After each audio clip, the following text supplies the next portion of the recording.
Winter.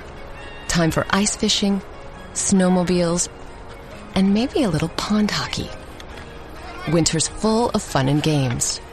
Until a pipe freezes and bursts. Get ahead of the freezing weather with Mow and Flow. It monitors your home's water and shuts it off automatically before it can burst your winter plans. Moen. Hi, I'm Sarah Gabrielli, and I've traveled to every single lesbian bar in the country for my podcast, Cruising. Each episode of Cruising features a different space and tells the stories of the humans that run it and the humans that call it home.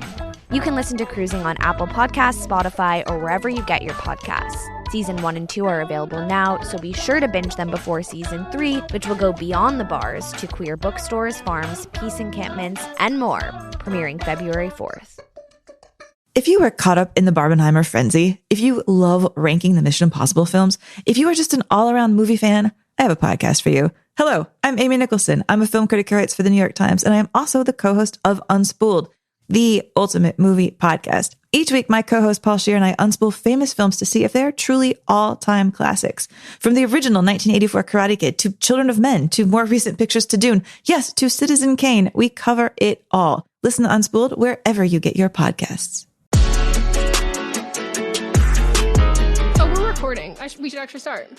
Or start over. I mean, we're going. Hi. Welcome to a brand new episode of Fisting Friday. This is an episode where we just talk. We're just talking, just two gals talking. It will, if you're new here, it will range from us talking about random shit, like how we started this episode. I mean, it's all going to be random shit.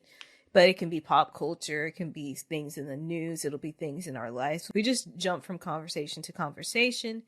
And we want you guys to be part of the conversation too. So if you have something you want to talk about, then let us know. If you're ever like on social media between the times of 11 and 1 p.m. Pacific time on a Thursday, chances are we're probably recording. You can send us a DM and be like, hey, I want to be part of the conversation. What are y'all talking about right now?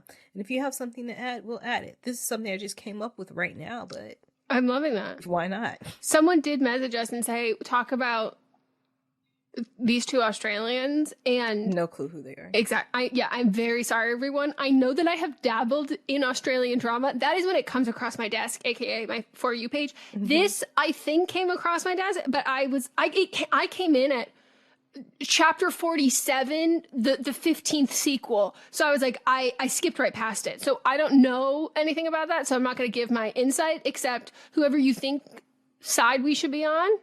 Sure. What was it? I don't know. They said Michaela Testa and Anna Paul drama. And from that, I was like, is this a Paul sister? Like no. Logan and whatever, their sister? I know nothing about any of these people. Yeah. I don't know what's going on.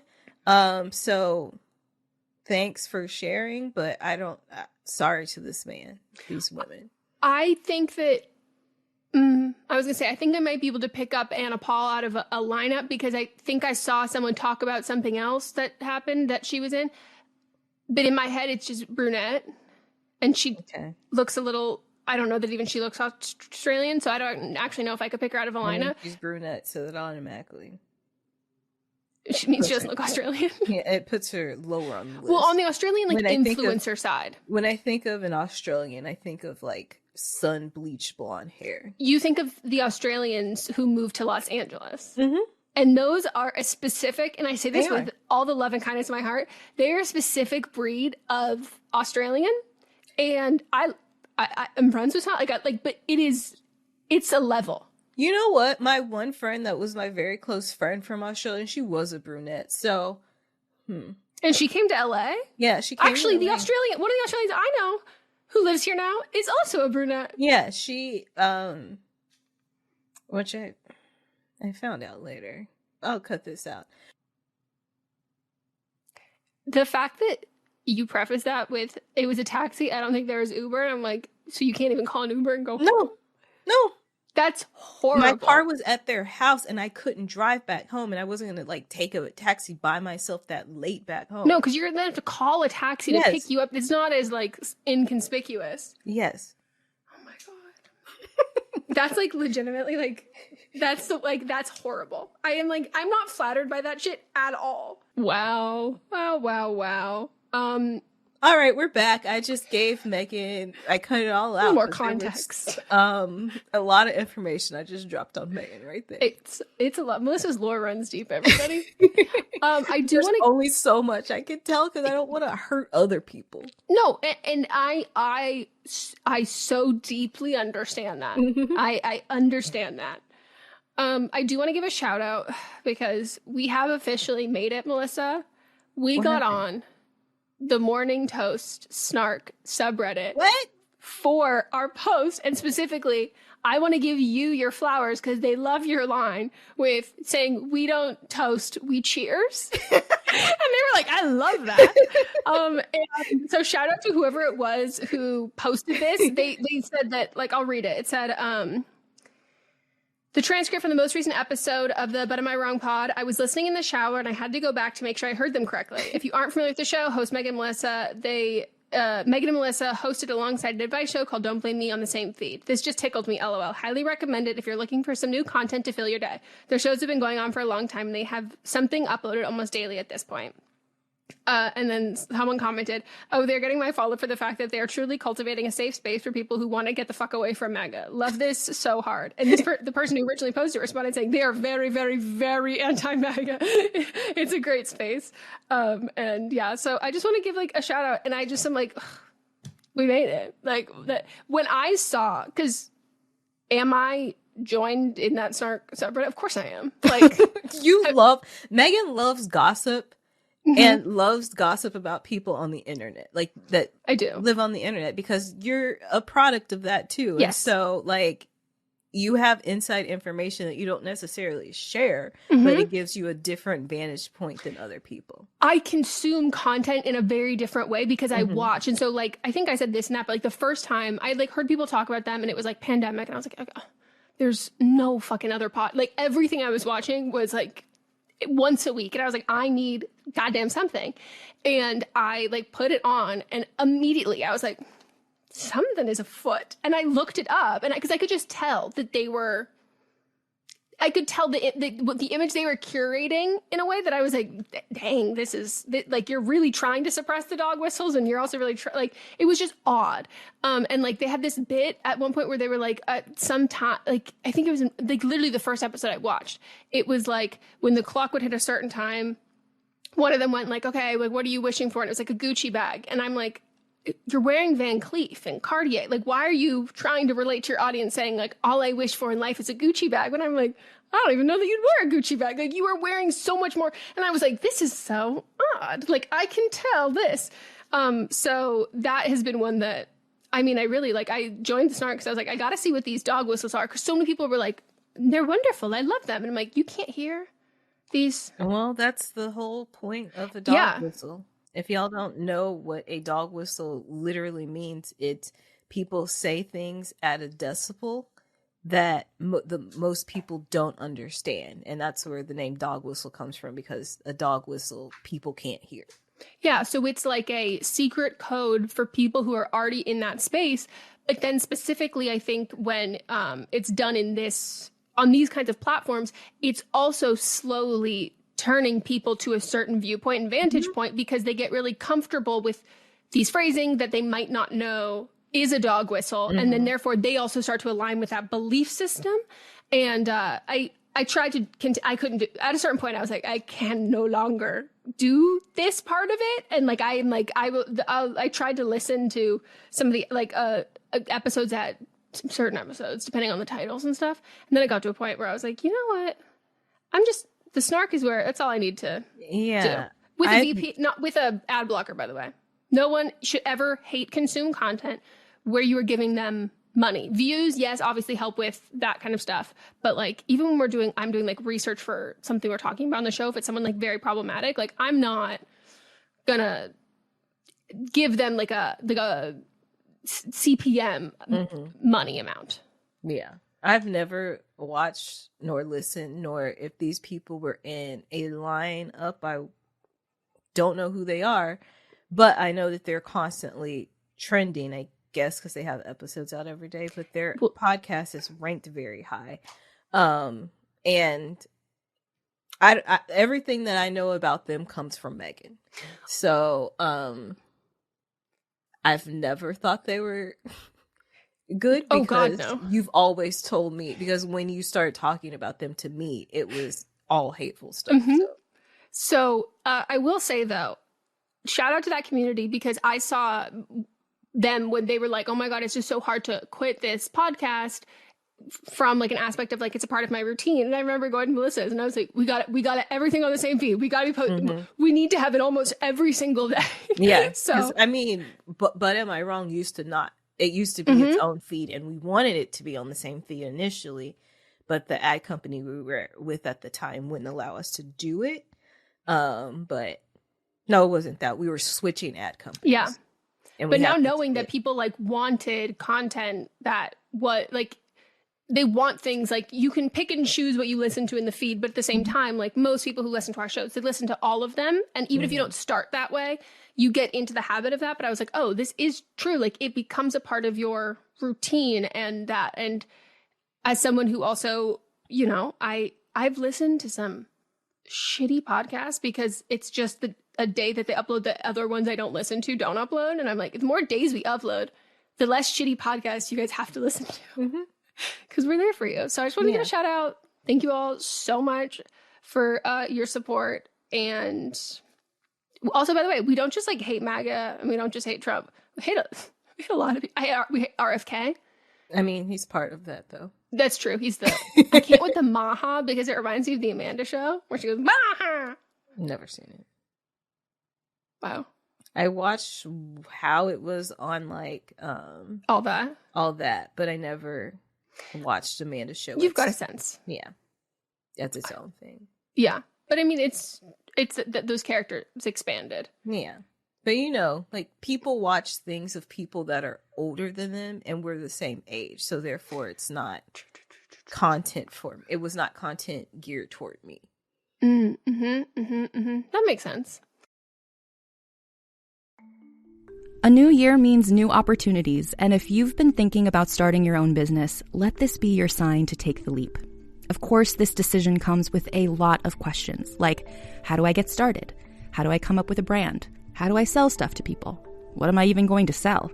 Well, if you have all those questions, you can take a deep breath, because Shopify's got you. Shopify makes it simple to create your brand, open for business, and get your first sale. With Shopify, you can get your store up and running easily with thousands of customizable templates. No coding or design skills required. All you need to do is drag and drop. Their powerful social media tools let you connect all your channels and create shoppable posts to help you sell everywhere people scroll. And Shopify makes it easy to manage all the details, like shipping, taxes, and payments from one single dashboard, allowing you to focus on the important stuff, like growing your business. The best time to start your business is right now, and with Shopify, your first sale is closer than you think. Established in 2025 has a nice ring to it, doesn't it? Sign up for your $1 per month trial period at shopify.com/realm, all lowercase. Go to shopify.com/realm to start selling with Shopify today. Shopify.com/realm.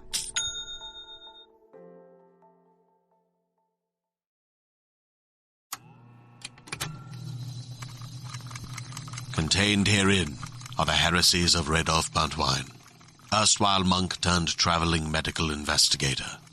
Join me as I study the secrets of the divine plagues and uncover the blasphemous truth that ours is not a loving God, and we are not its favored children. The heresies of Radolf Buntwine, wherever podcasts are available.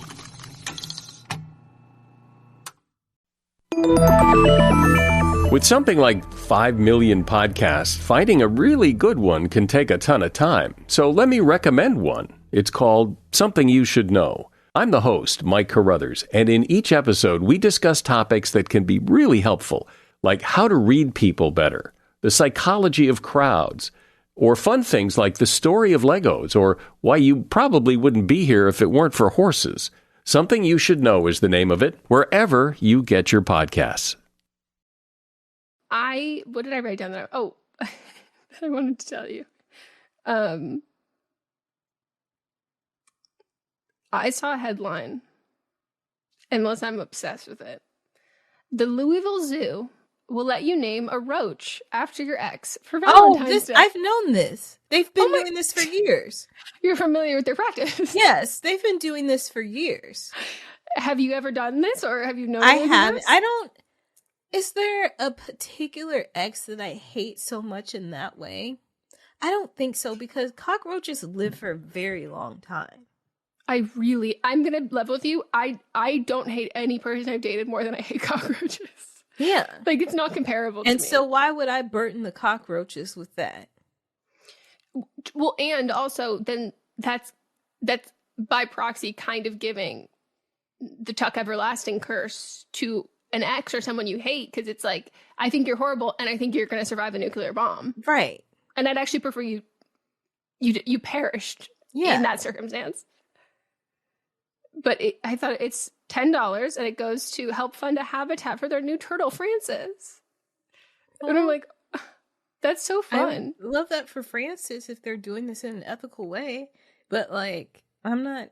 Yeah. Oh, they did clarify. It is not limited to your ex. You can name a roach after anybody who has scorned you. What if you want to do it after somebody that loves you? I think because there are people that love you, but you don't necessarily love them. Think about that. Yeah. Yeah.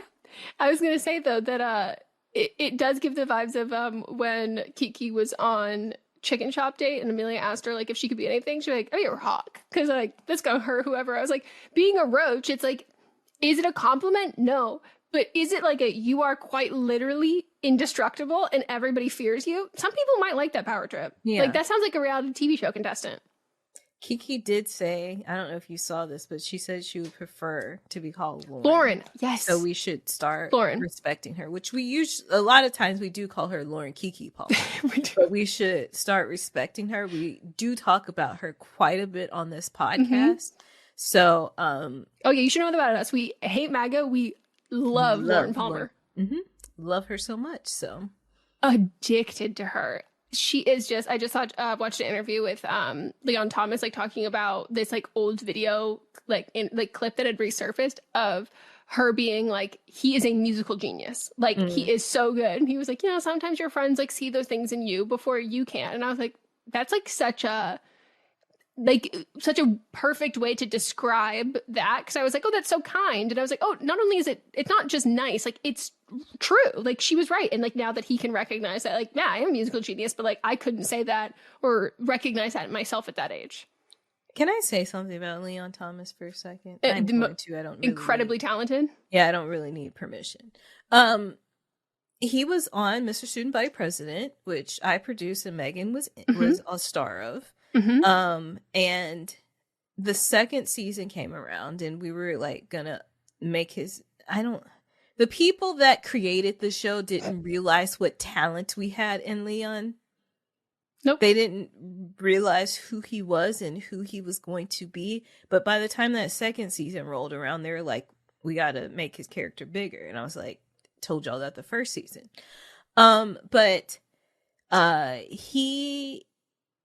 The second season, he got booked on Insecure, and so he wasn't going to be able to continue in the way that we had wanted to continue with him. But he was like, I'll come in and shoot some things, like, just to round my character out. And he came in and did a little musical number for the show, which they did not put it with them. It's just a clip, like, you see him playing his guitar, but we don't actually hear it the way that it was edited, and that pissed me off. But he came and did that. Like, he didn't have to. He just came to round out his character and left. And I was like, what a stand-up guy. He was so nice. The scene in The Office, was that season 1 or 2? Which scene? I'm in The Office. I think that's season 1. Because he and I just like hung out and talked that whole time. And like, he probably won't remember that at all. But like, if you asked me to pick out of a lineup, specifically after season 1, pick out of a lineup, he was the person who I like met on set, but was one of the that I was like, that's who I'm gravitating towards, because we just like got along. So he was just like so nice and funny and vibe. Yeah. Like, it was just such a great experience in the sense that, like, I knew other people better, but by the time we finished that day, I was like, I feel like I know you better. I feel like I spent more time with you. He was so good. Mm-hmm. So, it's great to see him flourish. He's an incredible talent. And I didn't watch Victorious, so, like, I had nothing going into that. Except I was like, this kid's great. I felt like the girl from Camp Rock, like, wow, he's really good. But I didn't know that part of him or that aspect of him. So, yeah, he's great. Mm-hmm. Okay, while we're on this discussion, but not like we're talking about movies, but not, this has nothing to do with being like negativity. Okay. But it does have to do with an actress that sparks a lot of feelings within people. There's so many I can think of off the top of my head. But it's one that Wonder we've Woman? devoted. No. Not that extreme. Oh, okay. More of a someone that we've devoted time for on this podcast. Not this specific show, but am I watching? Are we getting closer to Raven? No. So do they elicit a good or a bad feeling? They give people pause. A feeling. They give people pause. They give people pause.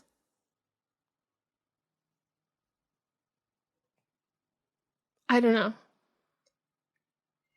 Not Leah. That's a bad feeling. No. J-Lo?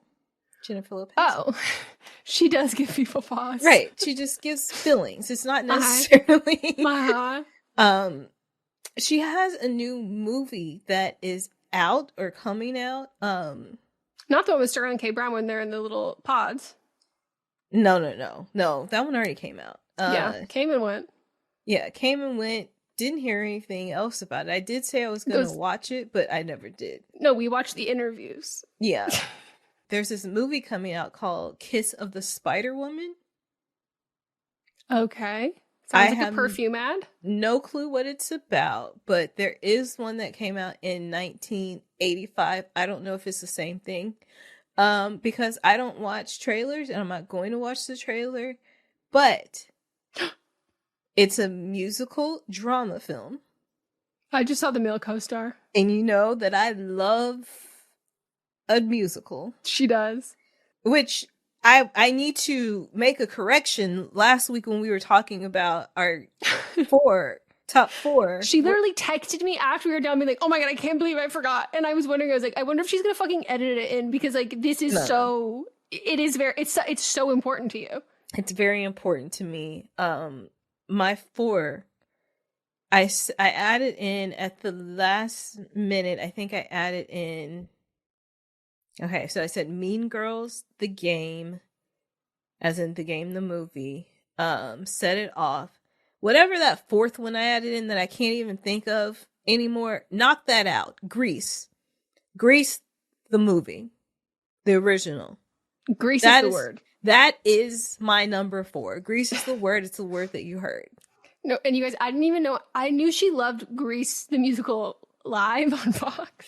I knew that because nobody respects Vanessa Hudgens more than Melissa after seeing you loved it. But it was only that version of Vanessa. And that's it. And so I haven't seen her in anything else before or since. Anytime people are like cancel Vanessa Hudgens, you go, except the Grease musical live, she is a star. She's and a I go, star. except Lauren Palmer's for also in there. Mm-hmm. And I'm like, except for obviously the Princess Switch 1, 2, and 3, and also, by the way, all variations of the Hudge that she plays. But when we saw that movie, I was like, I looked over you, I was like, oh my God, it's the movie. It's like it's the stage production. I was like, it's Grease as a whole. It's not just you love the live rendition. Like you love this fucking movie. I wore a pink jacket when we went to go see it.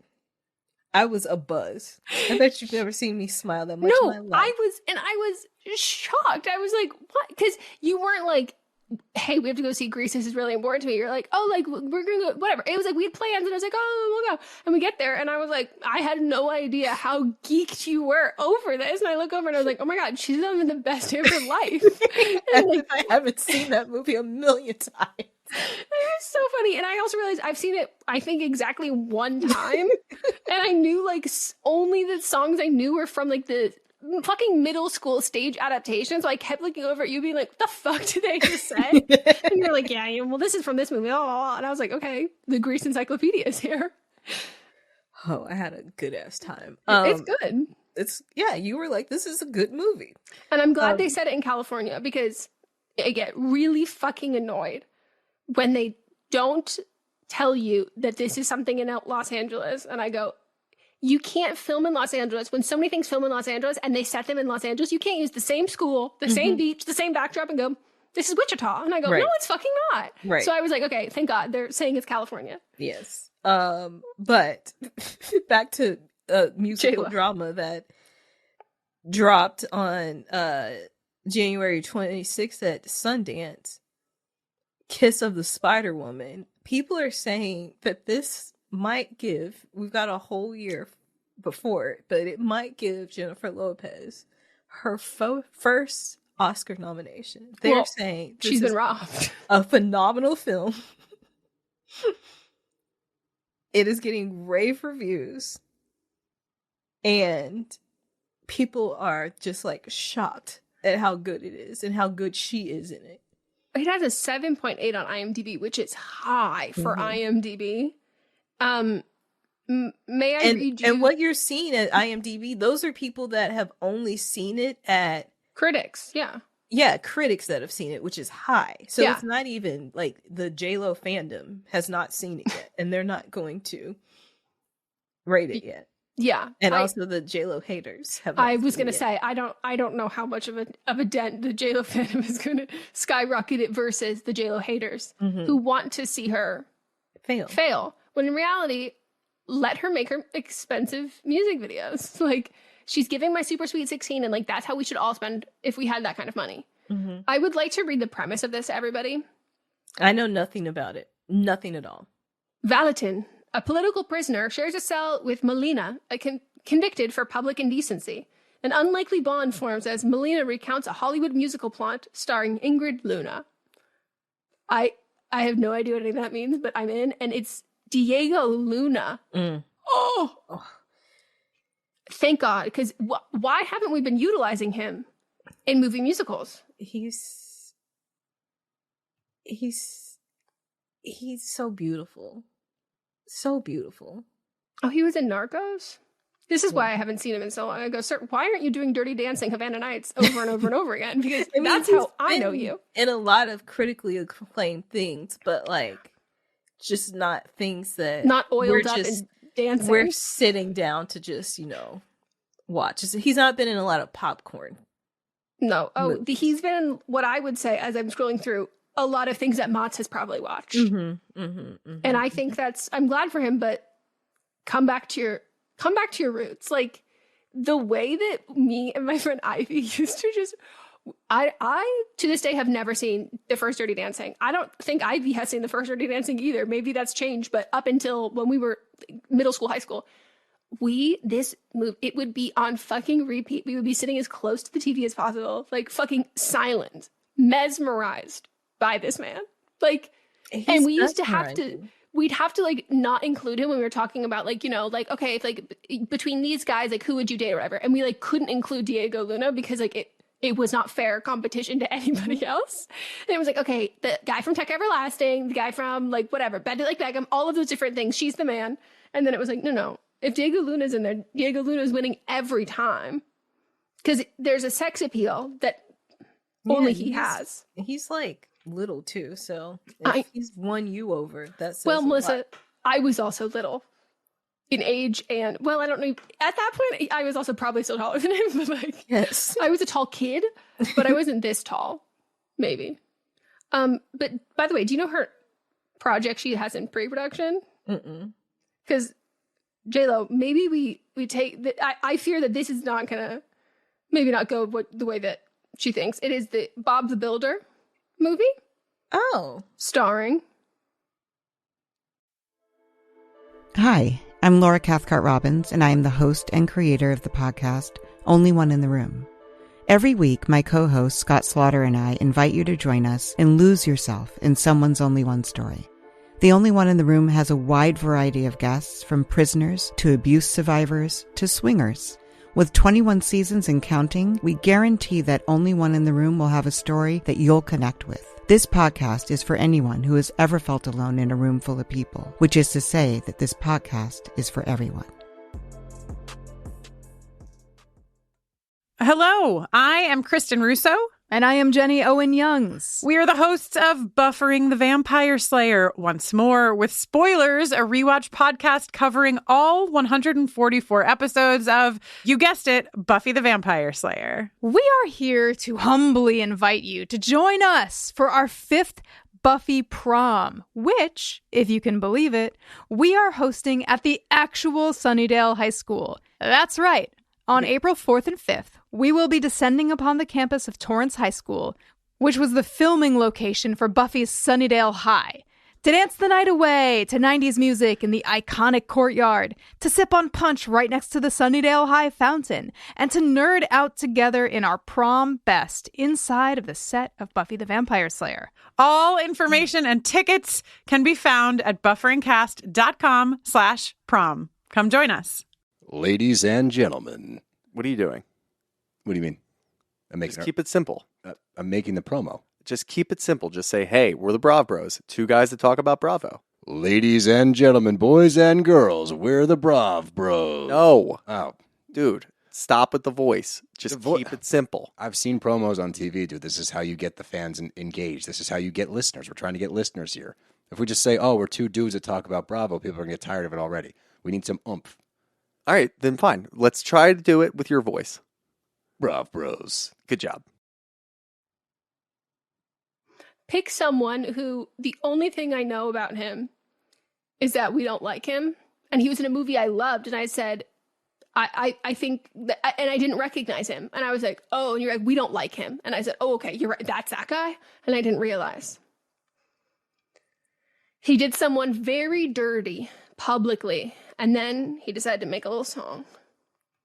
Oh, yeah. Yeah. He is someone who I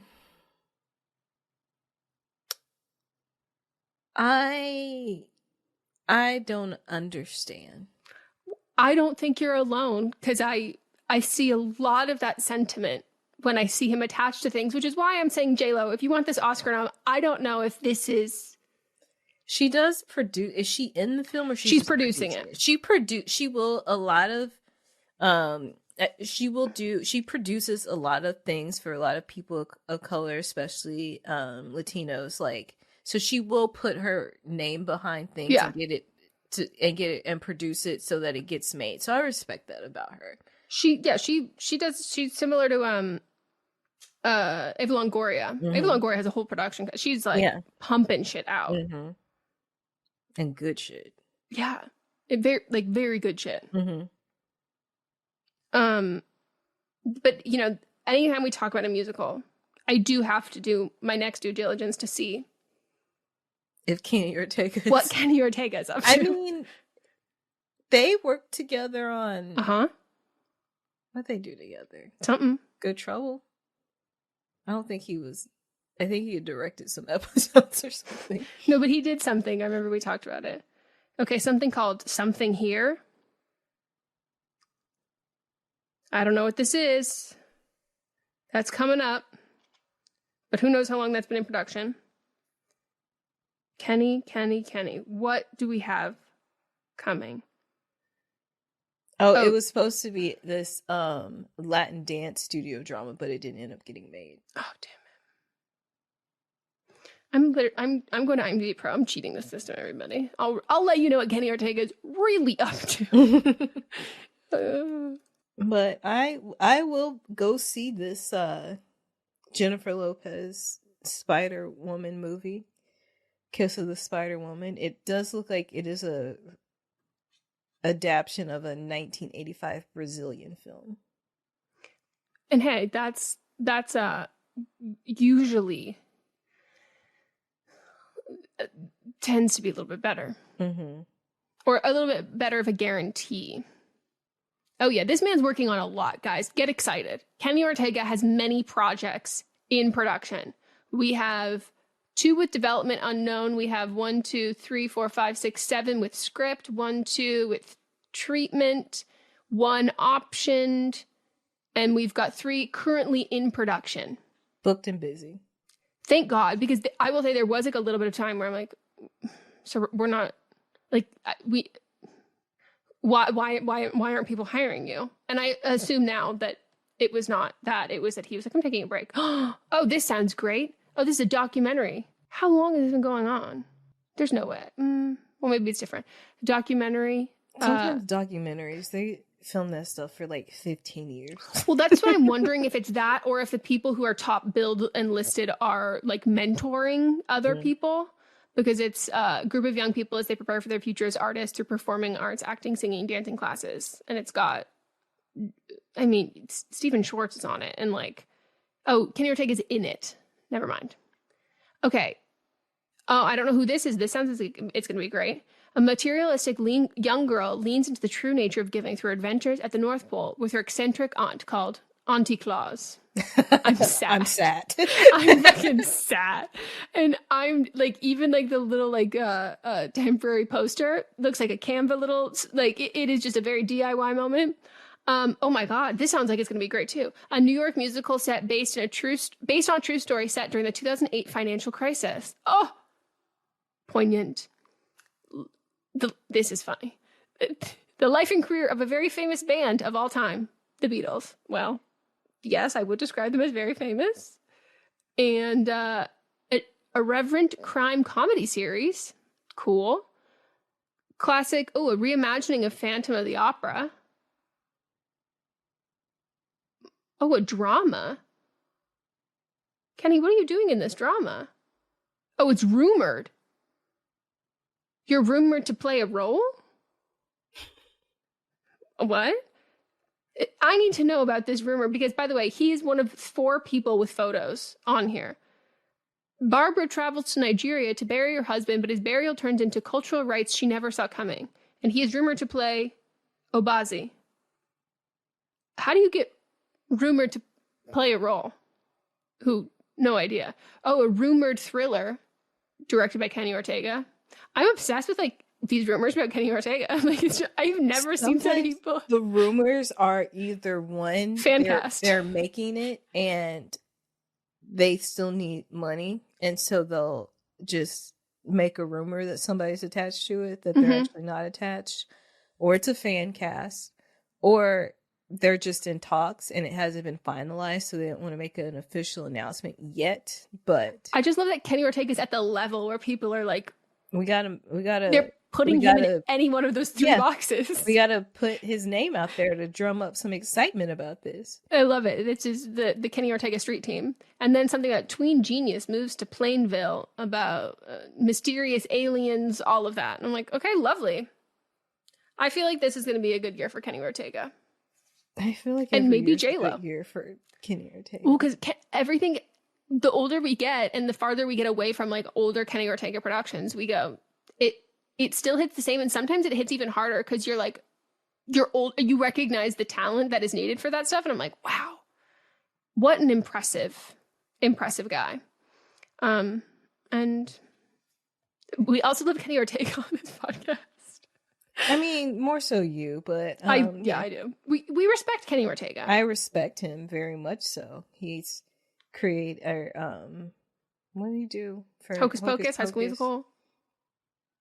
Choreography and director. Mm-hmm. I feel like that's pretty much the only thing I've really seen.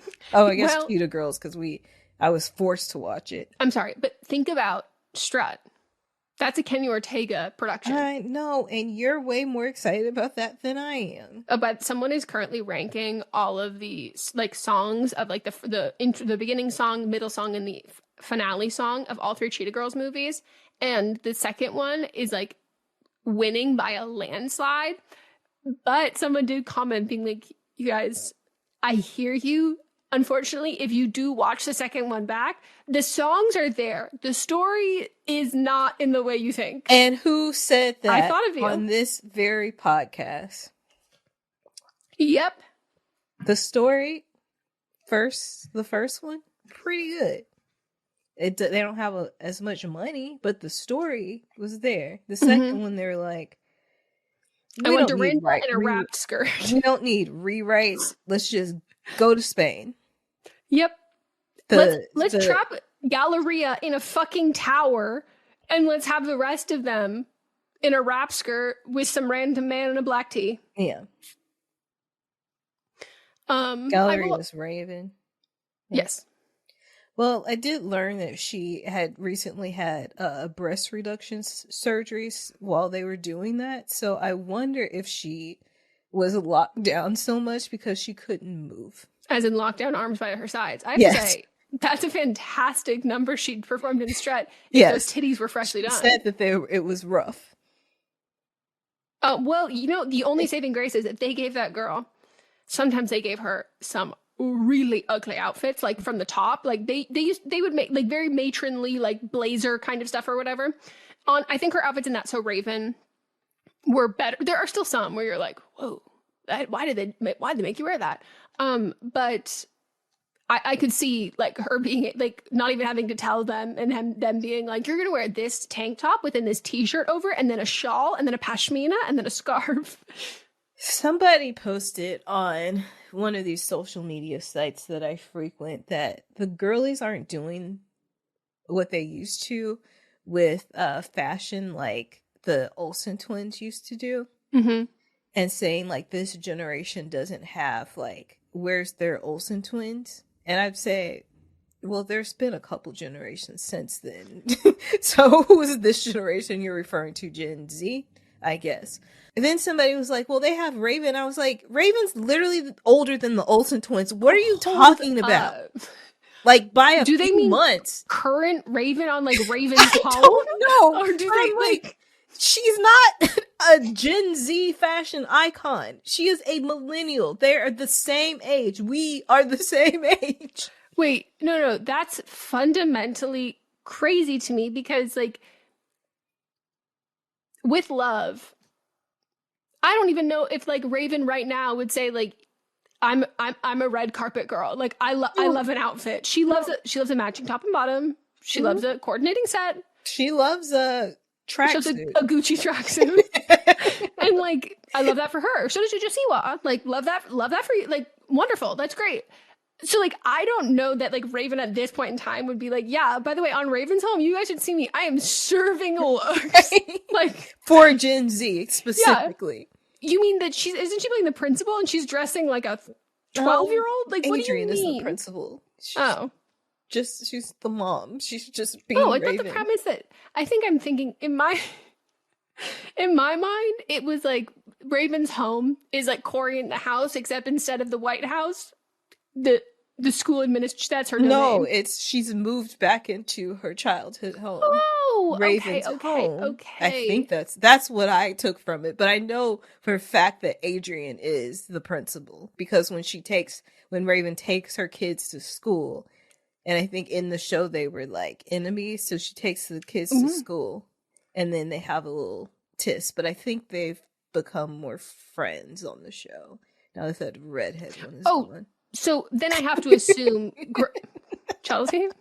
By the way, she's really got something to tell us about why she can't be on the show, but she can't say it now. She just keeps like baiting people. Like, yeah, I can't say why, but I got a story to share soon. She just keeps saying that. It's like no one cares. Drop the Substack. Like, come on.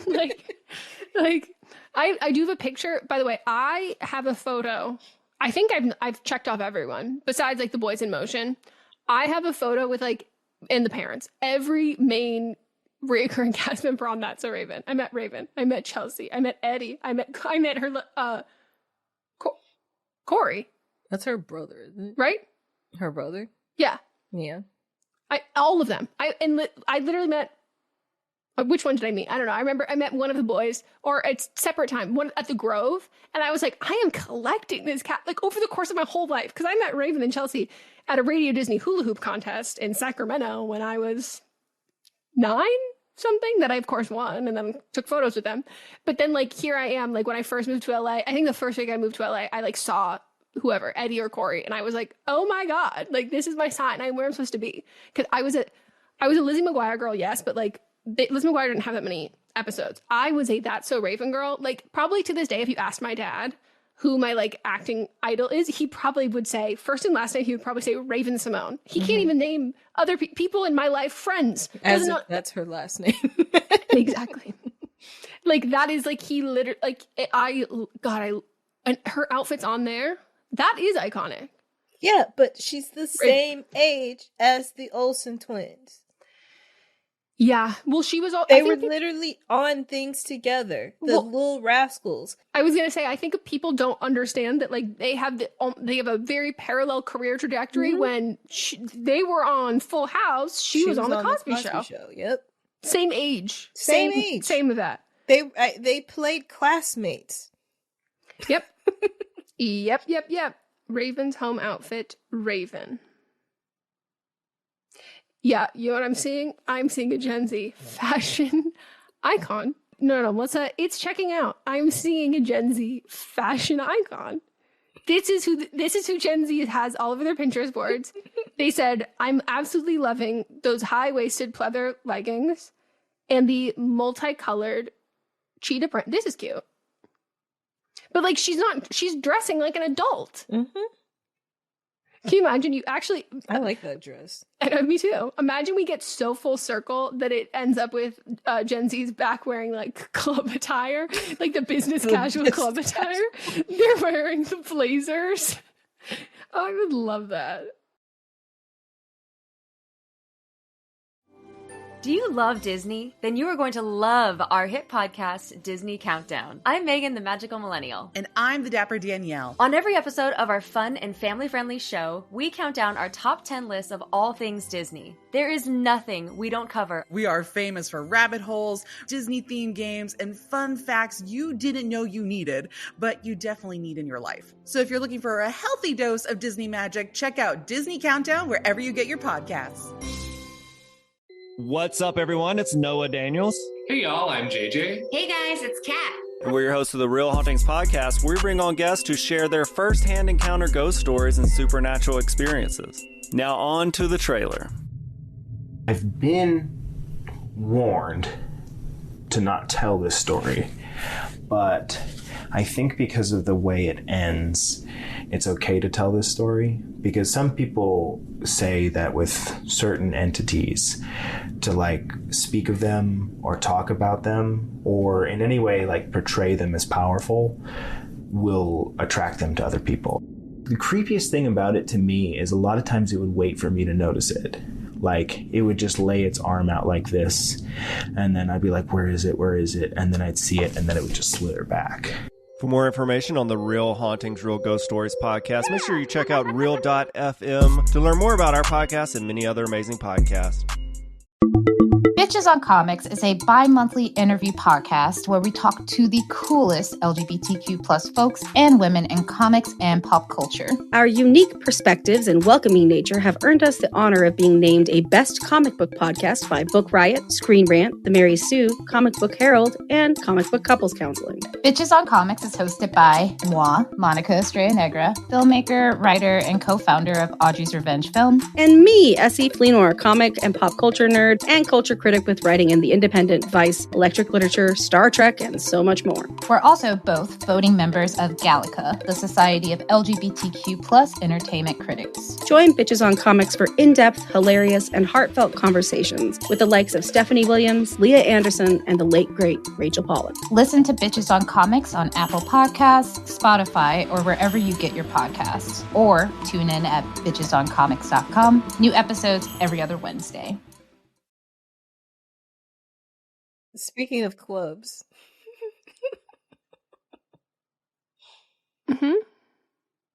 She's definitely a fashion designer in the show. She has to be. Speaking of clubs, this is great. I think I would like to go to a club for my birthday.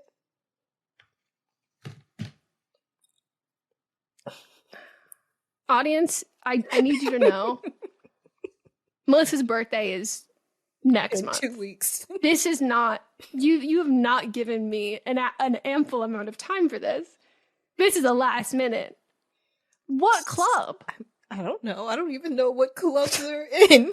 We have 2 weeks to figure out. Yeah. I'm sorry, so do you want to go to an in club? You want to go to like, what's hot? No, I want to go to a club that is playing music from the 2000s. Do you want to go to a club that's quite literally just a restaurant where people are also standing? Because that's a lot No, of it's LA not clubs standing. right now. I gotta have some grinding. There's gotta be grinding. Okay. Me Googles LA clubs. 2000s music. Actually, I can just ask DJ Artistic. I'll just ask him. Oh my god! Yeah, we need to remember you have a DJ at your disposal. Yes. Melissa, I'm reading, and I know that this is actually not the source I would like to go to for this information. Yelp is not where I'm going for like LA clubs. I don't even know half of these places. That's what I'm saying. This one I can't just name off the top of my head because those places don't exist anymore. Well, listen to this one, Melissa. It's called Club 54. Where is it? Here, I'll tell you in the top review. This is the best nightclub in Pasadena. Hard pass. That is not a hard thing to achieve. Who's going to Pasadena to go to a nightclub? Club? Nobody. Because that is so far away. Well, it's so it is literally residential and retirees. Families, like rich old people. Oh my god. Damn fine. Kate, that's in K-Town. Exchange LA. I've heard of Exchange LA. Me too. Yeah, I feel like all the places that like I've gone to, I'm like, are these still a thing? Oh, what about this? Mambo Craze Cabaret. It seems like they're in there are bottle girls who are in giant martini glasses. No, moving on. Elevate Lounge. Oh, Kiss Kiss Bang Bang. That's still open. La Cita. Avalon Hollywood. That is a hotel. And I have been, because DJ Artistic, I think he was hosting something for a liquor brand or something. So, and that is a large room with a patio. I wouldn't call it a club. No, like LA, the way that like LA, we have so many clubs, also because we have restaurants that after 10 p.m. become clubs, and you are sitting parallel next to people absolutely like they're but you're eating your meatballs there, and you're just like, this is kind of odd. That's why I don't want a restaurant. Lit LA. Oh, this looks like a lot. Yeah, I don't like that. That's just too much. It's just the photo in itself it's a sea of people. So you've got 2 weeks to get better. By the way, let's fucking hope, because It's actually going to be more 3 because like the weekend of my actual birthday, Valentine's Day, no, I was about to say too much going on. Going to the club Valentine's Day weekend. No, that would be wild.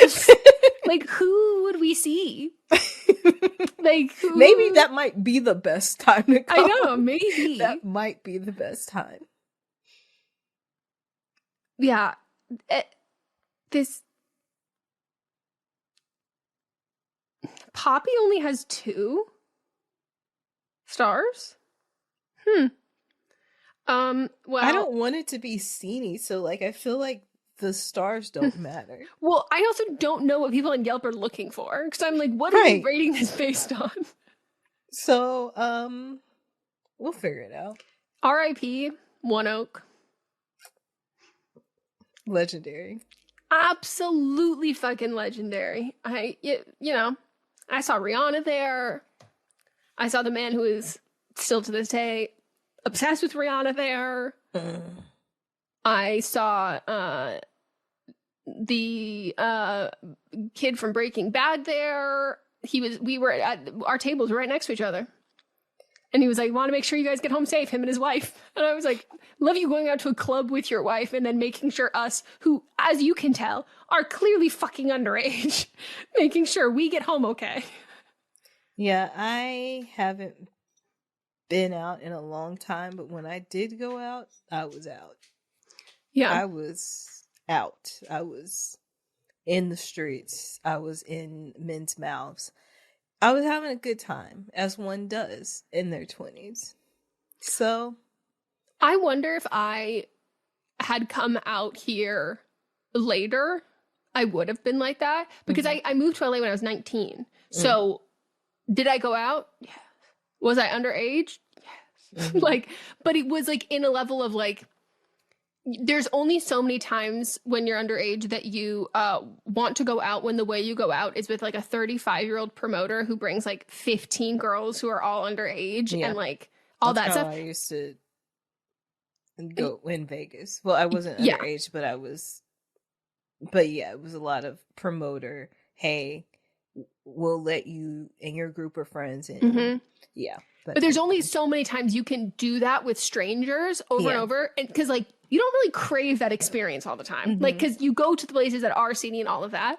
And so I'm like, by the time that I was also not really drinking much, but like by the time I got to be 21, the only thing I could like really actively do was like work. So I've been to also a lot of like clubs and places like my friends who like worked in, you know, anything where they are hosting events and it's like, oh, we're doing it in Warwick. We're going to do all this. And I'm like, oh, fun and that stuff. But my clubbing days were my short stint in college and then being underage. But then a lot of that's also like, you know, Chinoskian house parties. Hey, those are some brunette Australians, but they have the vibe of blonde ones. Yeah. Well, this has been a great episode. I think so What was it too. about? Don't know. But I hope you enjoyed the ride. Don't put us in a box. Or put us in a box. Thank you for listening. I hope you enjoyed this thorough fisting. And on Monday, we'll have But Am I Wrong? Tuesday, see you next Tuesday. Nothing on Wednesday, but you use that day to catch up with past episodes or re-listen if you're completely caught up, which if you are, oh, jeez. Purple Heart. Yeah. Medal of Freedom. You know who I think probably has the Purple Heart? I bet Soraya. Mm-hmm. Nicole. Oh, yeah. Diana might, even though she is super busy, but she does comment on a lot of things. And Diana went through some school. So Diana had some background noise, you know? Yeah. I could see that. I'd be impressed. I could see Agnes too. Yeah. Yep. But you can join our Patreon if you want us to be on a first name basis with you and we know things about your life. We recently had someone join that been listening to us since they were in middle school. Yeah. And then we had to interrogate about their life choices to find out if we ruined them. And we didn't. And we did. They're lovely. They're wonderful. They're so great. I will say I did love the humbling because we do have some of our younger Patreon regulars who are like, I'm the baby. And then I was like, there's quite literally no one is ever going to be babier than the current baby of the group. Right. And also I love the moment of when they're like, I was so excited to like, you know, meet everyone. And then shout out to Mary. Mary goes, so we're excited just to meet Meghan and Melissa, or like the rest of us too. Like you've heard her like say our names and stuff. Well, she was dangling her little toesies. And she was like, stop taking it. her feet on her bed. Like, embarrassing us. Mary's my soul sister. Mary and I are. It's Mary, me, Princess Diana, and Meghan Markle. God. Okay, well, thank you for joining us. We'll see you on Monday. Have a great day, and we'll fist you later. Goodbye. Bye. This is a Sister Sign production hosted by me, Megan Rinks. And me, Melissa D. Montz, plus Diamond Imprint Productions. Post-production by Coco Lorenz. Production assistance by Melanie D. Watson. Hey, do you like true crime? Me too. And I know what you're thinking. There's so many true crime pods out there, you've already heard all the stories. Well, what if I were to tell you you're wrong? I'm Leroy Luna, the host of Excuse Me, That's Illegal. the podcast that takes a hardcore look at softcore crime. I've got a back catalog of hundreds of bizarre and hilarious stories just waiting to be heard by you. So come join me. Excuse Me, That's Illegal is available anywhere you get your favorite podcasts, with new episodes dropping on the 10th, 20th, and 30th every month, baby! Hi, this is Rob Benedict. And I am Richard Spate. We were both on a little show you might know called Supernatural. It had a pretty good run, 15 seasons, 327 episodes. And though we have seen, of course, every episode many times, we figured, hey, now that we're wrapped, let's watch it all again. And we can't do that alone. So we're inviting the cast and crew that made the show along for the ride. We've got writers, producers, composers, directors, and we'll of course have some actors on as well, including some certain guys that played some certain pretty iconic brothers. It was kind of a little bit of a left field choice in the best way possible. The note from Kripke was, he's great, we love him, but we're looking for like a really intelligent Duchovny type. With 15 seasons to explore, it's going to be the road trip of several lifetimes. So please join us and subscribe to Supernatural then and now. I'm Brennan Storr. I'm Paul Bestall. We're the Ghost Story Guys. And every 2 weeks, we explore first-person stories of encounters with the paranormal from all around the world. Then we have some fun reacting to those stories. We like to say our goal is to scare the hell out of you, then make you laugh. Belief in the paranormal is not required. All you need is a love of great storytelling and curiosity about the world around you. Subscribe to the Ghost Story Guys now on your favorite podcatcher to hear episodes like High Strangeness in Chicago, The Mystery of Missing Time, and The Haunting of Vietnam, along with dozens of others. We've talked about mythical bridges, doppelgangers, haunted seaside towns, and so much more. Remember that story about the guy who was trapped inside a dream and something was hunting him? That was upsetting. Yes it was. Want us to help ruin your sleep? Come find the Ghost Story Guys on Apple Podcasts, Spotify, and everywhere else fine podcasts live, or at ghoststoryguys.com.